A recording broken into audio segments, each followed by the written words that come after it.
Welcome to एडुजोस में आप सभी लोगों का स्वागत है। दोस्तों, आज की इस वीडियो में हम लोग 25 और 26 अक्टूबर के करंट अफेयर्स देखेंगे। इस वीडियो में आपको करंट अफेयर्स के साथ साथ एक्स्ट्रा फैक्ट्स बताया जाता है और स्टैटिक जीके के क्वेश्चंस भी कवर कराए जाते हैं। तो वीडियो में लास्ट तक बने रहिएगा और वीडियो पसंद आती है तो इसे लाइक एंड शेयर जरूर कीजिएगा। अगर आप चैनल से अब तक नहीं जुड़े हैं तो चैनल को सब्सक्राइब करके बेल आइकन जरूर प्रेस करें ताकि हर वीडियो का नोटिफिकेशन आपको सबसे पहले मिल सके। सबसे पहले हम कल के चिंगारी प्रश्न से शुरू करेंगे। कल हमने सवाल पूछा था, हाल ही में इंडियन बैंक्स एसोसिएशन के अध्यक्ष कौन बने हैं। इस क्वेश्चन का आंसर हो जाएगा राज किरण राय, यानी ऑप्शन नंबर सी। काफ़ी लोगों ने इस क्वेश्चन का आंसर जो है वो बिल्कुल सही बताया। तो चलिए अब बढ़ते हैं आज के करंट अफेयर्स की तरफ। प्रतिवर्ष संयुक्त राष्ट्र दिवस कब मनाया जाता है। संयुक्त राष्ट्र दिवस यानी यूनाइटेड नेशंस डे जो है वो कब मनाया जाता है। बहुत आसान सा सवाल है, 24 अक्टूबर को मनाया जाता है। ऑप्शन नंबर सी यहाँ पर इस क्वेश्चन का राइट आंसर हो जाएगा। अब यहाँ पर हर साल याद रखना है आपको कि 24 अक्टूबर को संयुक्त राष्ट्र दिवस के रूप में मनाया जाता है। यह दिवस 1948 से हर साल मनाया जा रहा है। साल 1945 में सभी के लिए शांति, विकास और मानव अधिकारों का संरक्षण करने के लिए सामूहिक कार्रवाई का सहयोग करने के लिए संयुक्त राष्ट्र की स्थापना की गई थी। इंपॉर्टेंट फैक्ट में याद रखना है, वर्तमान में संयुक्त राष्ट्र के महासचिव जो हैं वो पुर्तगाल के हैं और उनका नाम है एंटोनियो गुटेरेस। ठीक है। वर्तमान में टी.एस. तिरुमूर्ति संयुक्त राष्ट्र में भारत के अस्थायी प्रतिनिधि हैं, ये भी याद रखिएगा, इंपॉर्टेंट पॉइंट है। और करंट अफेयर्स रिवीजन में याद रखिए, भारत संयुक्त राष्ट्र सुरक्षा परिषद का 8वीं बार अस्थायी सदस्य चुना गया है। भारत का 2 साल का ये कार्यकाल 1 जनवरी 2021 से लागू हो गया है। ठीक है। अगला सवाल यहाँ पर है, प्रतिवर्ष विश्व पोलियो दिवस कब मनाया जाता है। वर्ल्ड पोलियो डे कब मनाया जाता है। इस क्वेश्चन का आंसर हो जाएगा 24 अक्टूबर। ऑप्शन नंबर बी यहाँ पर इस क्वेश्चन का राइट आंसर हो जाएगा। तो हर साल 24 अक्टूबर को विश्व पोलियो दिवस यानी वर्ल्ड पोलियो डे मनाया जाता है। 2021 के इसकी थीम है एक वादे पर delivery, delivering on A promise. ठीक है, ये इसकी थीम है, इसको याद रखिएगा। इस दिवस को मनाने का उद्देश्य पोलियो के बारे में जागरूकता फैलाना या जागरूकता बढ़ाना है। विश्व पोलियो दिवस जोनास साल्क के जन्म दिवस के उपलक्ष्य में मनाया जाता है, जो कि अमेरिकी वायरोलॉजिस्ट थे। उन्होंने दुनिया का पहला सुरक्षित और प्रभावी पोलियो वैक्सीन बनाने में मदद की थी। इंपॉर्टेंट फैक्ट में याद रखना है, साल 2014 में विश्व स्वास्थ्य संगठन यानी WHO ने भारत को पोलियो मुक्त घोषित किया था। अगला सवाल है, दादा साहब फाल्के पुरस्कार 2021 से किसे सम्मानित किया गया है। बहुत ही इंपॉर्टेंट सवाल है, अक्सर एग्जाम में इस तरह के सवाल पूछे जाते हैं। करंट अफेयर्स का ये सवाल आपको हर एग्जाम में देखने को मिलेगा। दादा साहब फाल्के पुरस्कार 2021 से किसे सम्मानित किया गया है।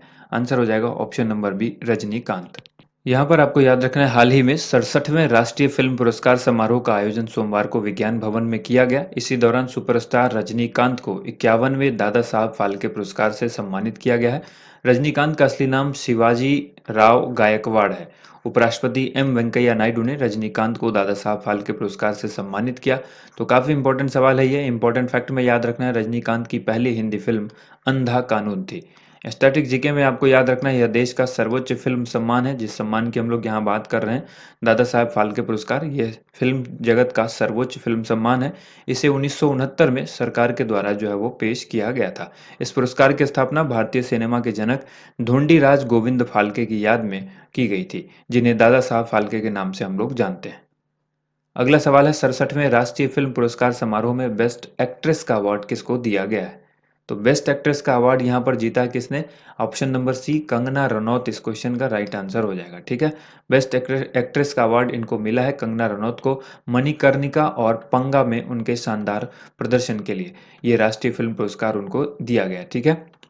वहीं मनोज वाजपेयी को फिल्म भोसले के लिए सर्वश्रेष्ठ अभिनेता का पुरस्कार दिया गया है। मनोज वाजपेयी के अलावा धनुष को तमिल फिल्म असुरन के लिए बेस्ट एक्टर का अवार्ड दिया गया है। ठीक है, मनोज वाजपेयी के अलावा जो धनुष है उनको तमिल फिल्म असुरन के लिए बेस्ट एक्टर का अवार्ड मिला। अगर हिंदी में पूछा जाए तो आप याद रखिएगा, मनोज वाजपेयी को बेस्ट एक्टर का अवार्ड। बेस्ट एक्ट्रेस में आपको याद रखना है कंगना रनौत को, जिनकी फिल्म मणिकर्णिका और पंगा में उनके प्रदर्शन के लिए दिया गया। छिछोरे को सर्वश्रेष्ठ हिंदी फिल्म के खिताब से नवाजा गया है, ये भी याद रखना है आपको। 67वें राष्ट्रीय फिल्म पुरस्कार की घोषणा मार्च 2021 में की गई थी, लेकिन कोरोना महामारी की वजह से इसे पोस्टपोन कर दिया गया था। 67वें राष्ट्रीय फिल्म पुरस्कार उपराष्ट्रपति वेंकैया नायडू के द्वारा प्रदान किया गया है। अगला सवाल है, निम्नलिखित में से किसके द्वारा भारत का सबसे बड़ा हरित हाइड्रोजन संयंत्र बनाया जाएगा।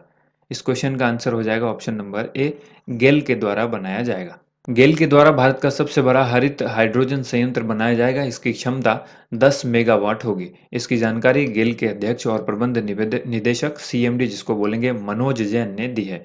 गेल की स्थापना कब हुई थी? 1984 में, और इसका हेडक्वार्टर यानी मुख्यालय कहाँ पर है?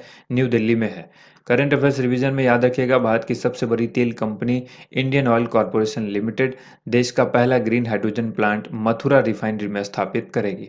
हाल ही में पावर फाइनेंस कॉरपोरेशन लिमिटेड यानी पीएफसी ने अपना पहला यूरो ग्रीन बॉन्ड जारी किया है। यह यूरो ग्रीन बॉन्ड भारत की ओर से जारी किया जाने वाला पहला यूरो मूल्य वर्ग का ग्रीन बॉन्ड है। अगला सवाल है, भारत ने Jaynagar Kurtha cross border rail link किस देश की सरकार को सौंपा है? इस क्वेश्चन का आंसर हो जाएगा ऑप्शन नंबर सी, नेपाल।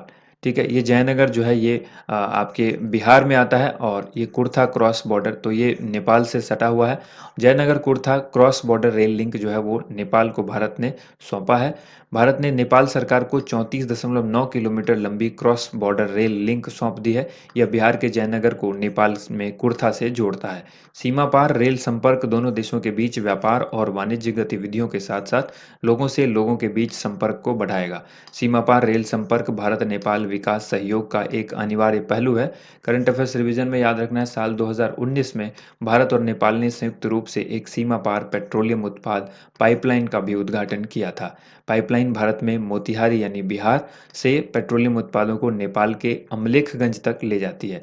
तो एक पाइपलाइन है, जब आपको पूछा जाएगा कि बिहार से लेकर अगर नेपाल के बीच जो पाइपलाइन थी उसका वो जगह पूछ सकता है आपसे, तो ये अमलेखगंज नेपाल में और बिहार में मोतिहारी। ठीक है। हाल ही में नेपाल के नवीन मानचित्र जारी किया गया है, जो कि उत्तराखंड के कालापानी, लिम्पियाधुरा और लिपुलेख को अपने संप्रभु क्षेत्र का हिस्सा मानता है। अगला सवाल है, किस राज्य सरकार ने भारत की पहली वन्यजीव डीएनए परीक्षण प्रयोगशाला का उद्घाटन किया है? इस क्वेश्चन का राइट आंसर हो जाएगा ऑप्शन सी, महाराष्ट्र। यहाँ पर आपको याद रखना है, महाराष्ट्र के मुख्यमंत्री उद्धव ठाकरे ने नागपुर में वन्यजीव डीएनए परीक्षण प्रयोगशाला का उद्घाटन किया है। जानवरों के लिए फॉरेंसिक परीक्षण प्रयोगशाला स्थापित करने वाला महाराष्ट्र देश का पहला राज्य है। उन्होंने निर्भया योजना के तहत 3 फास्ट ट्रैक डीएनए परीक्षण इकाइयां भी लॉन्च की है, और यह आपराधिक जांच की दक्षता में वृद्धि करेगा। करंट अफेयर्स रिवीजन में आपको याद रखना है कि हाल ही में कोरोना निवारण टीका लगाने के लिए महाराष्ट्र सरकार मिशन कवच कुंडल अभियान शुरू किया था। ठीक है। महाराष्ट्र सरकार ने पुणे में पूर्व प्रधानमंत्री राजीव गांधी के नाम पर साइंस सिटी का भी निर्माण करेगी, तो आपको ये भी याद रखना है।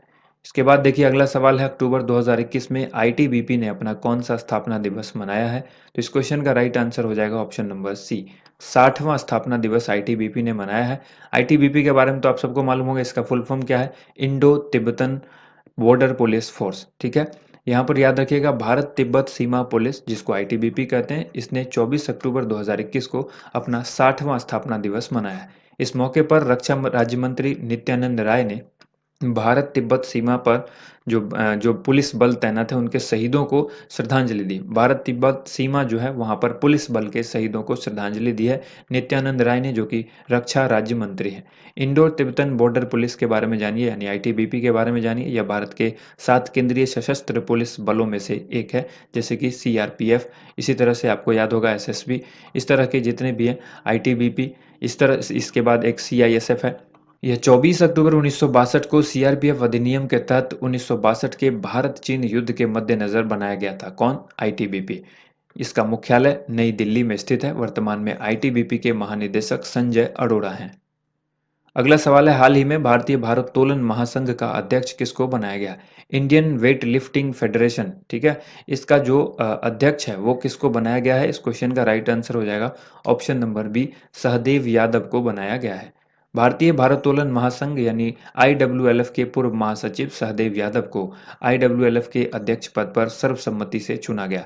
महासंघ के महासचिव और कोषाध्यक्ष के पद पर क्रमशः एस आनंद गौड़ा और नरेश शर्मा को नियुक्त किया गया है। यानी कोषाध्यक्ष जो हैं वो नरेश शर्मा हैं, और आनंद गौड़ा जो है वो महासचिव हैं। भारतीय भारोत्तोलन महासंघ का मुख्यालय नई दिल्ली में स्थित है। इंपॉर्टेंट फैक्ट में आप याद रखिएगा, इंटरनेशनल वेट लिफ्टिंग फेडरेशन यानी आईडब्ल्यूएफ को 1905 में स्थापित किया गया था, जिसका मुख्यालय स्विट्जरलैंड के लुजाने में है। करंट अफेयर्स रिवीजन में आपको याद रखना है, मीराबाई चानू ओलंपिक में सिल्वर जीतने वाली पहली भारतीय वेट लिफ्टर बनी है। उन्होंने 49 किलोग्राम कैटेगरी में सिल्वर मेडल जीता था। मीराबाई चानू किस राज्य से संबंध रखती है? मणिपुर से।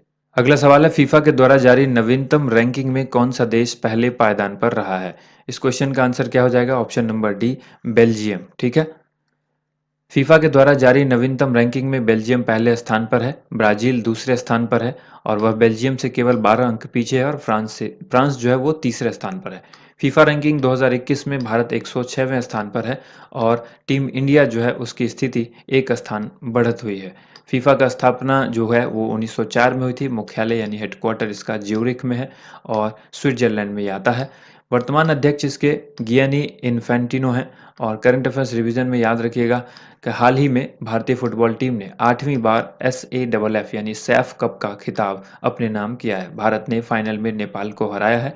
इस मैच में भारतीय कप्तान सुनील छेत्री ने लियोनेल मेसी के सर्वाधिक अंतर्राष्ट्रीय गोल के रिकॉर्ड की बराबरी भी कर ली है। अगला सवाल है, हाल ही में परम्बिकुलम टाइगर कंजर्वेशन फाउंडेशन ने अर्थ गार्जियन अवार्ड जीता है। यह अवार्ड किसके द्वारा स्थापित किया गया था? इस क्वेश्चन का राइट आंसर हो जाएगा ऑप्शन नंबर ए, नेटवेस्ट ग्रुप इंडिया इसके द्वारा स्थापित किया गया था। हाल ही में परम्बिकुलम टाइगर कंजर्वेशन फाउंडेशन यानी PATCOF ने अर्थ गार्जियन अवार्ड जीता है। यह पुरस्कार नेटवेस्ट ग्रुप इंडिया के द्वारा स्थापित किया गया था। यह पुरस्कार भारत में जैव विविधता के संरक्षण के द्वारा जलवायु परिवर्तन को कम करने के लिए काम कर रहे व्यक्तियों और संस्थानों के प्रयास के लिए दिया जाता है। इंपॉर्टेंट फैक्ट में याद रखना है, परम्बिकुलम टाइगर रिजर्व में पूर्ववर्ती परम्बिकुलम वन्यजीव अभयारण्य भी शामिल है, जो कि 391 वर्ग किलोमीटर में फैला हुआ है। यह केरल के पलक्कड़ जिले में एक संरक्षित क्षेत्र है। प्रतिवर्ष अंतर्राष्ट्रीय बाघ दिवस 29 जुलाई को मनाया जाता है। भारत के रक्षा मंत्रालय ने MK-54 टारपीडो खरीदने के लिए किस देश के साथ समझौता किया है? इस क्वेश्चन का आंसर हो जाएगा ऑप्शन नंबर बी, अमेरिका के साथ।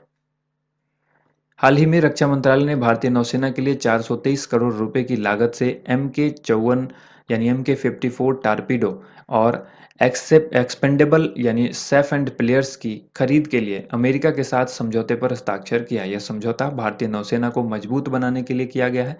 करंट अफेयर्स रिवीजन में याद रखना है, हाल ही में दोनों देशों ने air launched unmanned aerial vehicle यानी अल्वाव के विकास में सहयोग के लिए एक समझौते पर हस्ताक्षर किया था। भारतीय सेना और अमेरिकी सेना के बीच संयुक्त सैन्य प्रशिक्षण अभ्यास युद्ध अभ्यास 2021 का 17वां संस्करण अमेरिका के अलास्का में 15 से लेकर 29 अक्टूबर 2021 तक हुआ है। ठीक है, होने वाला है, अभी ये चल रहा है ऑलरेडी। इंपॉर्टेंट फैक्ट में याद रखना है, प्रतिवर्ष भारतीय नौसेना दिवस 4 दिसंबर को मनाया जाता है। नेक्स्ट क्वेश्चन है, अक्टूबर 2021 में Indian broadcasting and digital foundation के अध्यक्ष के रूप में किसको नियुक्त किया गया है? इस क्वेश्चन का राइट आंसर हो जाएगा ऑप्शन ए, के माधवन को Indian broadcasting and digital foundation का जो है वो अध्यक्ष बनाया गया है। The vault digital company India और स्टार इंडिया के कंट्री मैनेजर और उसके अध्यक्ष के माधवन को Indian broadcasting and digital foundation यानी IBDF के जो है वो अध्यक्ष के रूप में दोबारा निर्वाचित किया गया है। इंपॉर्टेंट फैक्ट में याद रखना है, इंडियन ब्रॉडकास्टिंग फाउंडेशन को भारत में टेलीविजन के प्रसारकों के एकीकृत प्रतिनिधि निकाय के रूप में भी जाना जाता है और इस संगठन की जो स्थापना है वो साल 1999 में हुई थी। करंट अफेयर्स रिवीजन में याद रखना है, वर्तमान में Paresh Rawal national school of drama यानी NSD के अध्यक्ष हैं और Shekhar Kapoor film and television institute of India FTII के चेयरमैन हैं। अगला सवाल है, किस देश के एलेक्सी नवल्नी को सखारोव पुरस्कार से सम्मानित किया गया है? इस क्वेश्चन का आंसर हो जाएगा ऑप्शन नंबर सी, रूस।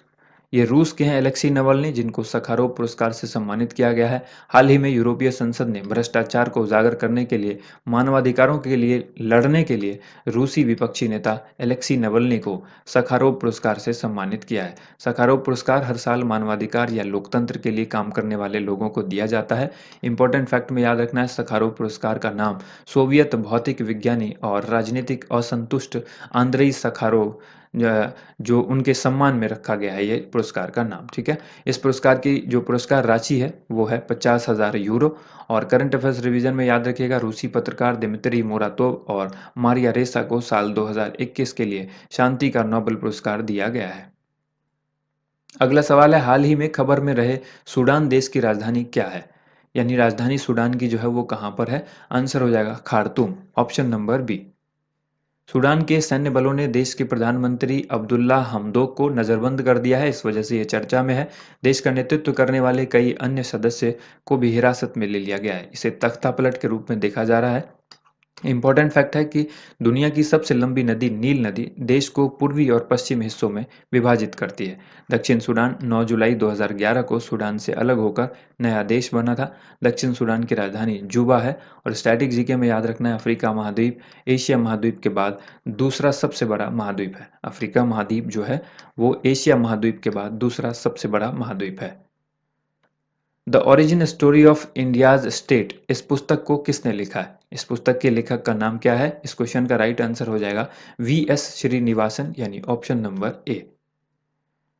Actually I met them a memoir, इस पुस्तक को किसने लिखा है? तो इस पुस्तक को गुलजार साहब ने लिखा है। इस पुस्तक के लेखक का नाम गुलजार हो गया। ऑप्शन नंबर ए यहाँ पर इस क्वेश्चन का राइट आंसर होगा। अब बारी है आज के एक्स्ट्रा खुराक की। यूपी पीसीएस 2021 के क्वेश्चंस यहाँ पर आपके सामने हैं। प्रतिवर्ष विश्व ओजोन दिवस कब मनाया जाता है? फरवरी 2021 में नागोजी ओकोंजा-इवोला को विश्व व्यापार संगठन की पहली महिला महानिदेशक बनी। वह किस देश से हैं? कौन से संविधान संशोधन अधिनियम के द्वारा मतदान की आयु 21 वर्ष से घटाकर 18 वर्ष कर दी गई थी? किस स्थान पर देश के पहले भारतीय कौशल संस्थान की आधारशिला रखी गई थी? और होम इन द वर्ल्ड, इस पुस्तक के लेखक कौन है? एक एक करके आंसर देख लीजिए। पहला सवाल है प्रतिवर्ष विश्व ओजोन दिवस, तो ये 16 सितंबर को मनाया जाता है। दूसरा सवाल है फरवरी 2021 में नागोजी ओकोंजा इवेला को विश्व व्यापार संगठन की पहली महिला महानिदेशक बनाया गया। वह किस देश की हैं? तो आंसर होगा नाइजीरिया। ठीक है, नाइजीरिया इस क्वेश्चन का राइट आंसर हो गया। इसके बाद है कौन से संविधान संशोधन के अधिनियम के द्वारा मतदान की आयु को घटाकर 21 वर्ष से 18 वर्ष कर दिया गया? तो इसका आंसर हो जाएगा 61वां संविधान संशोधन। नेक्स्ट क्वेश्चन है किस स्थान पर देश के पहले भारतीय कौशल संस्थान की आधारशिला रखी गई है? आंसर हो जाएगा कानपुर, उत्तर प्रदेश। ठीक है, कानपुर के उत्तर प्रदेश में। इसके बाद उत्तर प्रदेश के कानपुर में। उसके बाद है होम इन द वर्ल्ड पुस्तक के लेखक कौन है? तो आंसर हो जाएगा अमर्त्य सेन, जिनको आप सबको पता है कि 1998 में अर्थशास्त्र के लिए नोबेल पुरस्कार दिया गया था। अमर्त्य सेन, इनकी पुस्तक है होम इन द वर्ल्ड। अब बारी है आज के चिंगारी प्रश्न की, जिसका सही उत्तर आप सभी को कमेंट बॉक्स में लिखना है। वैश्विक खाद्य सुरक्षा सूचकांक 2021 में भारत को क्या स्थान प्राप्त हुआ? वैश्विक खाद्य सुरक्षा सूचकांक 2021 में भारत किस स्थान पर रहा? इसका आंसर आप सभी कमेंट बॉक्स में ज़रूर लिखिए। उम्मीद करते हैं आप सबको वीडियो पसंद आई होगी। वीडियो को ज़्यादा से ज़्यादा लाइक एंड शेयर कीजिएगा। Thank you so much. आप सभी लोगों का वीडियो देखने के लिए बहुत बहुत धन्यवाद।